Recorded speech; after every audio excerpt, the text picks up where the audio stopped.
Hello students, आज हम देखेंगे इंडियन इकोनॉमी भारतीय अर्थव्यवस्था का विकास अध्याय 2 के 30 मोस्ट इम्पॉर्टेंट एमसीक्यू क्वेश्चन।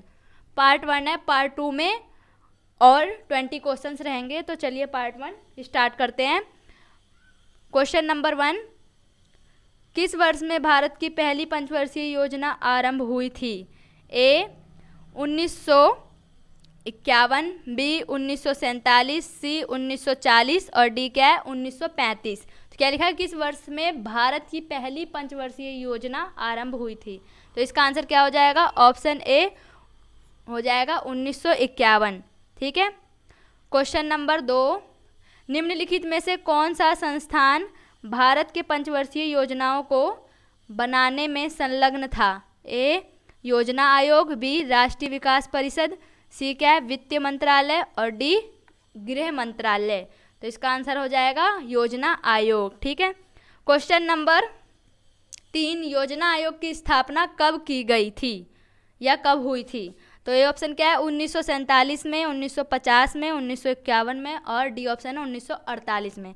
तो इसका आंसर क्या होगा? योजना आयोग की स्थापना 1950 में हुई थी, ऑप्शन बी। क्वेश्चन नंबर 4, निर्देशात्मक नियोजन को अपनाया जाता है पूंजीवादी अर्थव्यवस्था में, मिश्रित अर्थव्यवस्था में, समाजवादी अर्थव्यवस्था में, इनमें से कोई नहीं। तो इसका आंसर क्या हो जाएगा? पूंजीवादी अर्थव्यवस्था में, ऑप्शन ए। क्वेश्चन नंबर 5, द्वितीय पंचवर्षीय योजना की अवधि थी 1950 से 1955, 1956 से 1961, 1951 से 1956 और 1952 से 1957। तो जो पहली पंचवर्षीय योजना थी वो 1951 से 1956 थी। तो दूसरी क्या होगी 1956 से 1961। ठीक है। इसका आंसर क्या हो जाएगा? Option number B. Question number 6, निम्नलिखित में से कौन सा उद्देश्य भारत की पंचवर्षीय योजनाओं का सामान्य उद्देश्य नहीं है? राष्ट्रीय आय में वृद्धि, जीवन स्तर में वृद्धि, आर्थिक स्थिरता, शिक्षा की गुणवत्ता में सुधार। तो इसका आंसर हो जाएगा शिक्षा की गुणवत्ता में सुधार। ये जो है ये योजना का सामान्य उद्देश्य नहीं है। ठीक है। क्वेश्चन नंबर 7, वह अर्थव्यवस्था जिसमें उत्पादन के साधनों का उपयोग इस ढंग से किया जाता है जिससे सामाजिक कल्याण को अधिकतम किया जा सके कहलाती है? क्या है? मिश्रित अर्थव्यवस्था, पूंजीवादी अर्थव्यवस्था, समाजवादी अर्थव्यवस्था, इनमें से कोई नहीं। तो इसका आंसर क्या हो जाएगा? ऑप्शन सी समाजवादी अर्थव्यवस्था। क्वेश्चन नंबर 8, किस पंचवर्षीय योजना के बाद 3 वर्षीय योजना आई थी? द्वितीय पंचवर्षीय योजना, तृतीय या तीसरी पंचवर्षीय योजना, सी क्या है चौथी पंचवर्षीय योजना, डी 5वीं पंचवर्षीय योजना। तो इसका आंसर क्या हो जाएगा? ऑप्शन बी तीसरी पंचवर्षीय योजना। ठीक है। क्वेश्चन नंबर 9 क्या है? बेरोजगारी की प्राकृतिक दर अनुरूप है? एक है पूर्ण रोजगार की स्थिति में, अल्प रोजगार की स्थिति के, अत्यधिक रोजगार की स्थिति के और इनमें से कोई नहीं। तो इसका आंसर क्या हो जाएगा? ऑप्शन ए पूर्ण रोजगार की स्थिति के। ठीक है। क्वेश्चन नंबर 10, मध्यस्थों का उन्मूलन और भूमि की अधिकतम सीमा का घटक है? भारत के औद्योगिक सुधार का, भारत के बाह्य क्षेत्र सुधार का और सी क्या है भारत में बैंकिंग सुधार का, भारत में भूमि सुधार का। तो इसका आंसर क्या हो जाएगा? ऑप्शन डी भारत में भूमि सुधार का। ठीक है। क्वेश्चन नंबर 11, निम्न में से कौन सा पंचवर्षीय योजना का उद्देश्य नहीं है? ए विकास, बी समानता, सी भूमि सुधार और डी क्या है आधुनिकीकरण। तो इसका आंसर हो जाएगा ऑप्शन सी भूमि सुधार जो है वो पंचवर्षीय योजना का उद्देश्य नहीं था। ठीक है। क्वेश्चन नंबर 12, पूंजीवादी अर्थव्यवस्था का नियंत्रण और कार्यान्वयन करता है निजी क्षेत्र, सार्वजनिक क्षेत्र, ए तथा बी दोनों, इनमें से कोई नहीं। तो इसका आंसर क्या हो जाएगा? पूंजीवादी अर्थव्यवस्था का नियंत्रण और कार्यान्वयन। तो पूंजीवादी अर्थव्यवस्था यानी कि निजी क्षेत्र। ठीक है। Option A. Question number 13, Bharat में निम्न आर्थिक व्यवस्था को अपनाया है? मिश्रित अर्थव्यवस्था, पूंजीवादी अर्थव्यवस्था, समाजवादी अर्थव्यवस्था, इनमें से कोई नहीं। तो इसका आंसर क्या हो जाएगा? भारत में किस अर्थव्यवस्था को अपनाया गया? ऑप्शन ए मिश्रित अर्थव्यवस्था। ठीक है।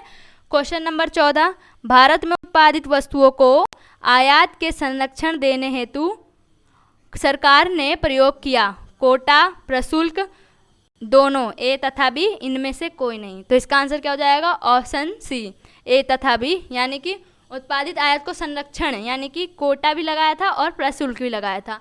जो हमारी नेक्स्ट वीडियो उसमें कोटा और प्रशुल्क क्या होता है उसको एक्सप्लेन करेंगे, यानी पार्ट 2 में। ठीक है।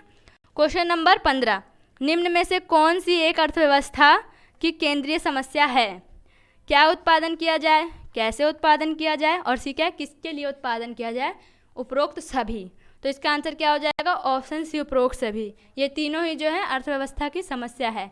क्वेश्चन नंबर 16, वह अर्थव्यवस्था जिसमें उत्पादन के साधनों का स्वामित्व, नियंत्रण और कार्यान्वयन सरकार द्वारा किया जाता है कहलाती है? पूंजीवादी अर्थव्यवस्था, बी क्या है, मिश्रित अर्थव्यवस्था, सी है समाजवादी अर्थव्यवस्था, और डी है इनमें से कोई नहीं। तो इसका आंसर क्या हो जाएगा? ऑप्शन सी, समाजवादी अर्थव्यवस्था। क्वेश्चन नंबर 17, वह अनुसूची जिसमें पूर्णतः सरकार के स्वामित्व वाले उद्योगों को सम्मिलित किया जाता है कहलाती है? ए, बी, सी। तो इसका आंसर क्या हो जाएगा?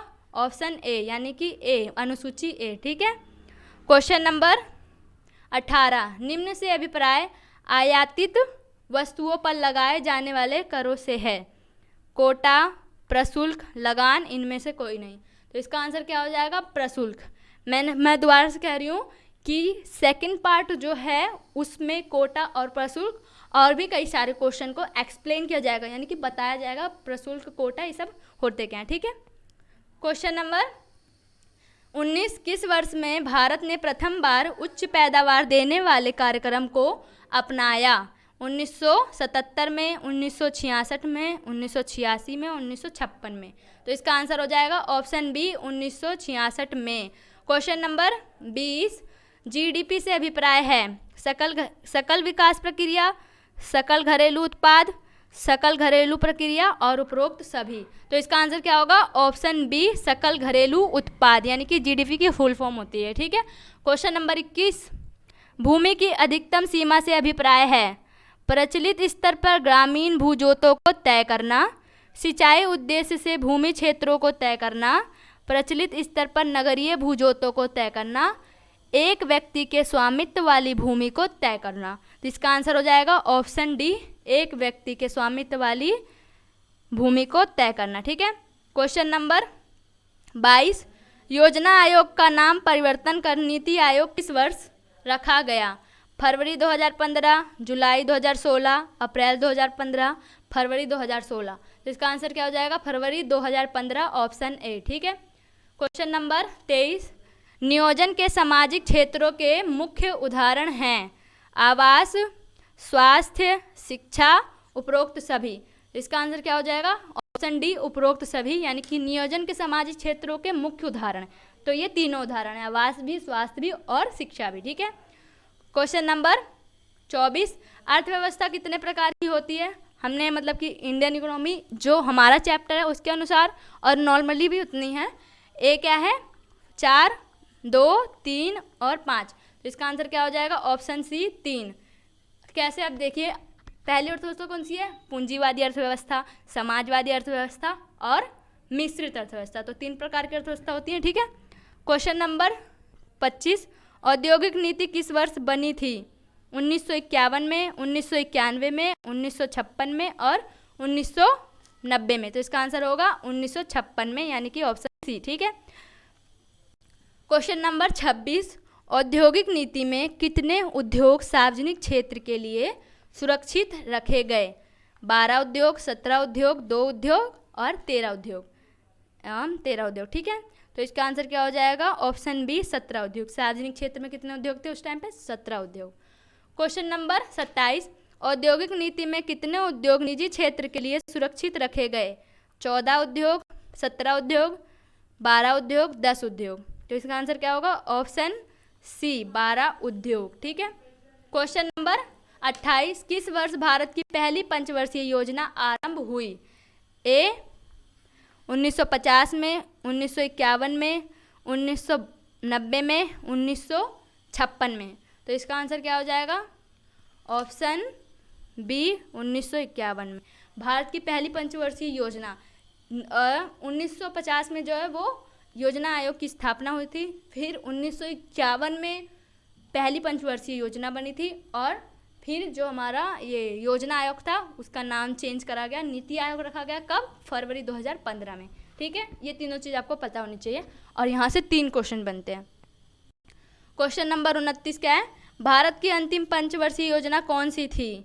तीसरी पंचवर्षीय योजना, दूसरी पंचवर्षीय योजना, 12वीं पंचवर्षीय योजना, पहली पंचवर्षीय योजना। इसका आंसर हो जाएगा ऑप्शन सी, 12वीं पंचवर्षीय योजना। क्वेश्चन नंबर 30, प्रथम योजना का मुख्य उद्देश्य क्या था? कृषि उत्पादन में वृद्धि, आर्थिक स्थिरता, विकास और आत्मनिर्भरता। तो इसका आंसर होगा कृषि उत्पादन में वृद्धि। तो ये थे आज की वीडियो में 30 क्वेश्चन और नेक्स्ट पार्ट में भी रहेंगे 20 क्वेश्चन। ठीक है, thank you for watching video.